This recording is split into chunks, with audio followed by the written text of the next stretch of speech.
It's our nearest neighbor in space, and data we gather from its features can tell us a lot about the rest of our solar system. And through the eyes of the LRO spacecraft, we can explore the lunar surface in all new ways, in fascinating detail. Our tour begins on the western border, where the near side of the moon meets the far side. The enormous feature is a lunar crater, and it's known as the Oriental Basin. Here, LRO's terrain map combines with surface gravity measurements from the Grail mission. This data reveals structure in the lunar crust beneath the surface, giving us a window into the geologic features of the moon's interior.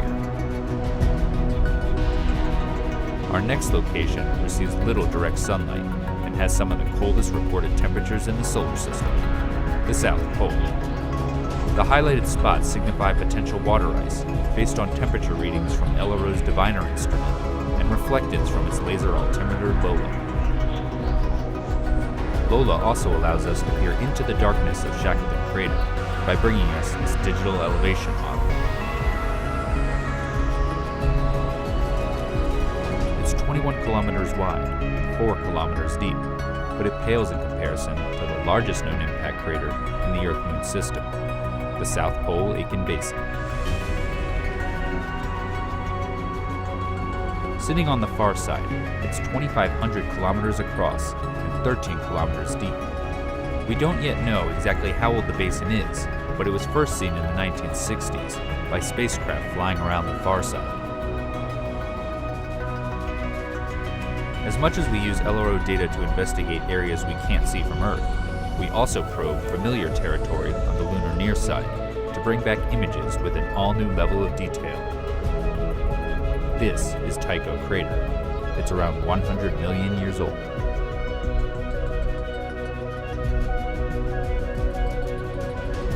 Here, the Lunar Reconnaissance Orbiter camera captures the central peak with a 100-meter wide boulder at the summit, the origins of which are still a mystery. Continuing across the moon's near side, we will arrive in an area ripe for future exploration due to the diversity of impact and volcanic materials. It features a prominent crater so bright it's not only visible through telescopes, but also to the naked eye. Welcome to the Aristarchus Plateau. Here, infrared shows the mineral pyroxene in orange and a splash of plagioclase in blue from Aristarchus crater.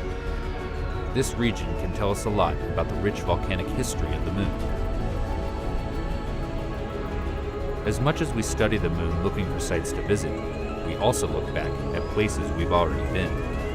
This is because the new data that LRO is gathering helps us reinterpret the geology of familiar places, giving scientists a better understanding of the sequence of events in early lunar history.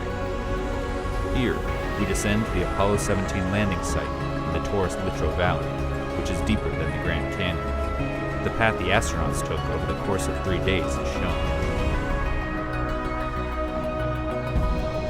The Lunar Reconnaissance Orbiter camera is even able to capture a view of the bottom half of the Apollo 17 lunar lander, which still sits on the surface, as well as the rover vehicle.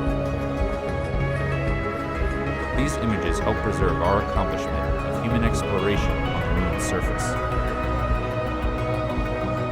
Moving onward, we make our way to our final destination.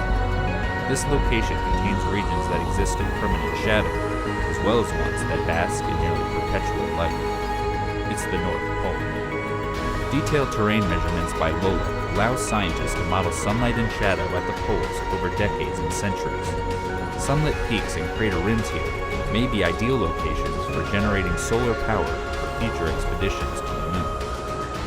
This updated visualization of the lunar landscape stands as a testament to the functionality and abilities of the Lunar Reconnaissance Orbiter spacecraft. And as the mission continues to gather data, it will provide us with many more opportunities to take a tour of our moon.